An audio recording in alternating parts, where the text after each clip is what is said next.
ஸ்குவாடா rank boost பண்ணலான்னு பார்த்தா enemy படப்படன்னு அடிக்க ஆரம்பிச்சிட்டான். நானும் ஒரு மெடியை சுற்றுறதுக்கு பதில் அவனை அடிக்கலாம் தான் கையெடுத்து குத்த ஆரம்பிச்சான். ஐயோ கண்ணெடுத்து அடிச்சவனு சொல்லி அவன் நாக் பண்ணி விட்டான். அடுத்த செகண்ட் என்ன ஒருத்தர் நாக் பண்ணி விட்டான். அந்த கேப்பில் நீங்கள் நம்ம சேனலை சப்ஸ்கிரைப் பண்ணி நம்ம 13K போகிறதுக்கு ஹெல்ப் பண்ணுங்கள். இன்னும் ஒரு 24 பேர் பண்ணிங்கன்னா நம்ம 13K போயிடலாங்க. மறக்காமல் சப்ஸ்கிரைப் பண்ணி விட்டுட்டு ஹெல்ப்பை போட்டு போங்கன்னு சொல்லிட்டு பார்த்தா என் டீம்மேட் யார் என்னோட உயிர் நண்பன் ஒருத்தன் படப்படன்னு ஒருத்தனை அடிச்சு டவுன் பண்ணி விட்டுட்டான்.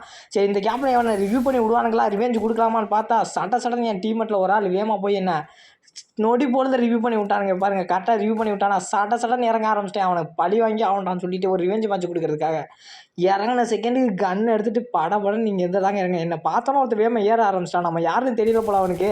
வாலில் குத்தி இந்த பக்கம் பார்த்தா உட்காம M10 மேக்ஸ் பண்ணி வச்சுப்பான் போல. படப்படன்னு அவனை எடுத்து நாக் பண்ணி விட்டு செகண்டுக்கு இன்னொருத்தன் பார்த்தா இந்த பக்கம் ஏறி வரான். அவனை சும்மா விடனா சடன்னு அழுத்தலாம் பார்த்தா அவன் வாழை குத்தி என்கிட்டே வித்த காட்டுறான். வித்தக்காரன் போல அப்படிங்கிற மாதிரி நானும் வித்தையெல்லாம் சும்மா விடலாம் படப்படன்னு நானே அடிச்சு முடிச்சு விட்டேன். இன்னொருத்தனை பார்த்தா தற்கொலை போய் ரிவ்யூ பண்ணிட்டு இருக்குது என்ன அடிக்கிறவன். அவனே அடிச்சு ஸ்குவாட் வை பண்ணியாச்சுல.